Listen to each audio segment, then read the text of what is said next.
Hello dear students, जैसे कि हमारे पी ब्लॉक एनसीईआरटी के एक्सरसाइज क्वेश्चन चल रहे हैं और आज हमारा एक्सरसाइज क्वेश्चन नंबर है 7.7 जिसमें क्या दे रखा है। जिसमें दे रखा है कि एग्जाम्पल देकर समझाइए कि कॉपर मेटल HNO3 बोले तो नाइट्रिक एसिड के साथ रिएक्शन करती है और किस प्रकार से डिफरेंट प्रोडक्ट्स देती है। तो आइए फिर शुरू करते हैं आज की अपनी ये वीडियो। सबसे पहले तो आप ये बात अच्छी तरह से याद रखिए कि HNO3 जिसे कहते हैं नाइट्रिक एसिड, ये एक पावरफुल ऑक्सीडाइजिंग एजेंट है या स्ट्रॉन्ग ऑक्सीडाइजिंग एजेंट। पावरफुल कहो या स्ट्रॉन्ग कहो, बात एक ही है।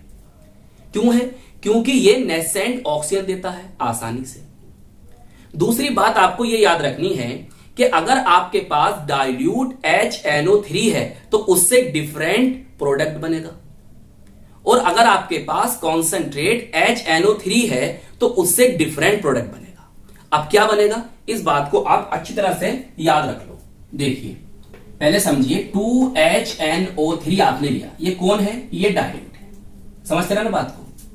जब इसकी ऑक्सीडाइजिंग रिएक्शन होगी तो इससे क्या बनेगा? इससे बनेगा, देखिए, NO प्लस H2O और प्लस ये बना नेसेंट ऑक्सीजन। ये क्या करता है? दूसरे सब्सटेंस को ऑक्सीडाइज करता है। जरा बैलेंस कर दो।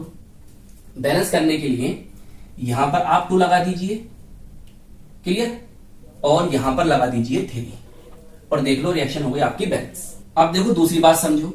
अब आपने जो लिया है HNO3 वो है कॉन्सेंट्रेट, मैं लिख भी देता हूं यहां पर, क्लियर। उससे क्या होगा? जब उसकी ऑक्सीडाइजिंग रिएक्शन होगी तो वहां से बनेगा NO2। अभी सबके नाम बताऊंगा, पहले समझ लो। और क्या बनेगा? जल बना, और यहां क्या बना? Nascent oxygen. देखो बैलेंस करो जरा इसे, यहां पर 2 लगा दो। देखिए बाकी सब बैलेंस है, बैलेंस है। तो हमने क्या जाना कि अगर हम डाइल्यूट HNO3 लेंगे तो यहां से बनेगा क्या? NO, nitric oxide. और अगर हम कॉन्सेंट्रेट HNO3 लेंगे तो वहां बनेगा नाइट्रोजन डाइऑक्साइड, क्लियर। जल इसमें ही बनेगा, जल इसमें ही बनेगा, वाटर। और यहां भी नेसेंट ऑक्सीजन बनेंगे, यहां भी नेसेंट ऑक्सीजन, क्योंकि ये कौन है? ऑक्सीडाइजिंग एजेंट है, तो नेसेंट ऑक्सीजन इसमें बनेगा। जरा ध्यान से समझ लो इस बात को। डाइल्यूट लोगे तो NO, नाइट्रिक ऑक्साइड बनेगा। कॉन्सेंट्रेट लोगे तो नाइट्रोजन डाइऑक्साइड बनेगा। पहले इस बात को अच्छी तरह से याद कर लो और नोट कर लो इसे कि डाइल्यूट की ऑक्सीडाइजिंग रिएक्शन में क्या बना, कॉन्सेंट्रेट की ऑक्सीडाइजिंग रिएक्शन में क्या बना। ये याद रहेगा, ये याद रहेगा आपको अच्छी तरह से। आगे चलिए अब अपना क्वेश्चन करते हैं शुरू। देखिए पहली रिएक्शन देखिए आप, क्या? ऑन हीटिंग विद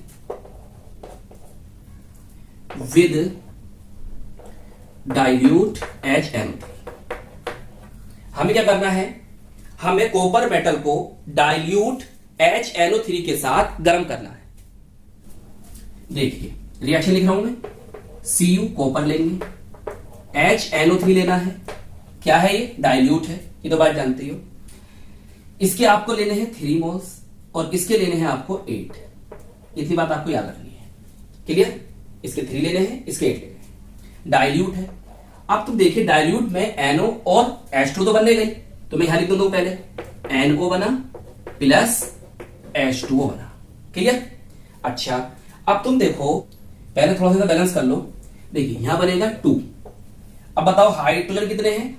हाइड्रोजन है यहां पर 8 और इसका आधा बनेगा वाटर के मोलिक्यूल, मतलब 8 का आधा क्या होगा? 4। तो यहां लगा दीजिए 4 H2O।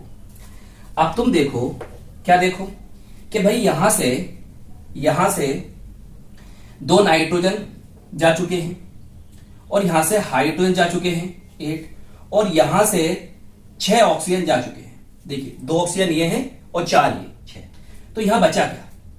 यहां आपके पास बचा 6NO3, क्लियर। क्या बचा? 6NO3। देखिए बस इस तरह से याद रखिए, 3 को जब हम 3 से डिवाइड करेंगे 6 को, कितना आएगा? 2 आएगा, 2 ही तो आएगा। तो बस CuNO3 का होल ट्वाइस। इससे याद रखिए क्या बनेगा यहां पर? NO3 का होल ट्वाइस, जिसे कहते हैं कॉपर नाइट्रेट। क्या कहते हैं? Copper nitrate. क्लियर? अब बताइए कॉपर के कितने मोल्स लिए थे आपने? 3 लिए थे, और यहां पर 3 लगा दीजिए। देखो रिएक्शन भी हो गई बैलेंस। बताइए समझ में आ गई बात? तो देखिए जब आप कॉपर की रिएक्शन डाइल्यूट HNO3 से कराओगे तो कॉपर नाइट्रेट बनेगा, नाइट्रिक ऑक्साइड बनेगा और जल बनेगा, मतलब वाटर के मॉलिक्यूल आपको प्राप्त होंगे। बताइए इतनी समझ में आ गई?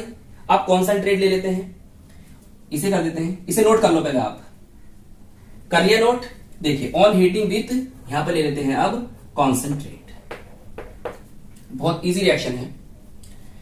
और यहां पर हम ये नहीं लेंगे, हम इस जितने यहां पर हमने अभी 8 लिए थे ना, हम यहां पर लेंगे 4। कितने लेंगे? 4। ऊपर क्या कितने लिए थे? 8 लिए थे, या 4 लेंगे। ये भी रफ कर देता हूं। देखिए यहां से बनेगा क्या? ये भी मैं रफ कर देता हूं, ये भी रफ कर देता हूं। देखिए कॉन्सेंट्रेट में क्या बनता है? NO2 बनता है, तो यहां बनेगा क्या? NO2, nitrogen die oxide. Balance के लिए यहां पर आप लगा दीजिए 2। हाइड्रोजन कितने हैं? 4 है, इसका आधा करो, कितना होगा? 2। उसको लिख दीजिए यहां पर। हाइड्रोजन से आधा करके जल के मॉलिक्यूल बना दो। जैसे वहां 8 थे, उनका हमने आधा करा, कितना आया? 4 आया, तो 4H2 बना था, उसमें यहां बनेगा 2H2। और इस रिएक्शन में भी क्या बनेगा? कॉपर नाइट्रेट बनेगा। बैलेंस के लिए बस ये हटा दीजिए आप। ठीक, देख लो रिएक्शन भी हो गई आपकी बैलेंस। बताइए समझ में आ गई? चलिए नोट कर लीजिए इसे। तो ये थी आज की हमारी वीडियो। बहुत ही आसान और बहुत ही सिंपल रिएक्शन थी। बस आपको याद क्या रखना था? याद रखना, अगर डाइल्यूट HNO3 लोगे तो बनेगा NO, बाकी H2O और नेट साइड ऑक्सीजन बनना ही है। क्लियर? अगर कॉन्सेंट्रेट HNO3 लोगे तो क्या बनेगा? नाइट्रोजन डाइऑक्साइड, वाटर बनना है और नेट साइड ऑक्सीजन बनना है। वही आपने रिएक्शन में देखा। देखिए अगर आपने कॉपर की रिएक्शन जब डाइल्यूट HNO3 से करी तो कॉपर नाइट्रेट बना था डाइल्यूट वाले में। जब आपने कॉन्सेंट्रेट से करी तो उसमें भी क्या बना? कॉपर नाइट्रेट बना। उसमें भी जल के मॉलिक्यूल बने और इसमें भी जल के मॉलिक्यूल बने। फर्क कहां आया? फर्क यह आया कि यहां कॉन्सेंट्रेट में बनेगा नाइट्रोजन डाइऑक्साइड और डाइल्यूट में बनेगा नाइट्रिक ऑक्साइड। बस ये है इसमें डिफरेंस। बताइए समझ में आ गई बिल्कुल अच्छी तरह से? तो डाइल्यूट और कॉन्सेंट्रेट से बनने वाले प्रोडक्ट्स अगर आपको याद हैं तो रिएक्शन आपकी ये आसान हो गई, रटने की कोई जरूरत नहीं है। कॉपर नाइट्रेट उसमें ही बनेगा, फॉर्मूला याद कर लो, CuNO3 का होल ट्वाइस, CuNO3 का whole twice, copper nitrate. Clear? तो आई होप ये रिएक्शन आपको अच्छी तरह से समझ में आ गई होंगी। और खूब मेहनत से पढ़ाई करते रहिए, फेयर बनाते रहिए, और जितने भी मैं आपको एक्स्ट्रा पॉइंट बताता हूं उन्हें भी आप अपनी फेयर में इंक्लूड करते रहिए। तो हम मिलेंगे आपको इसकी नेक्स्ट वीडियो में। All the very best.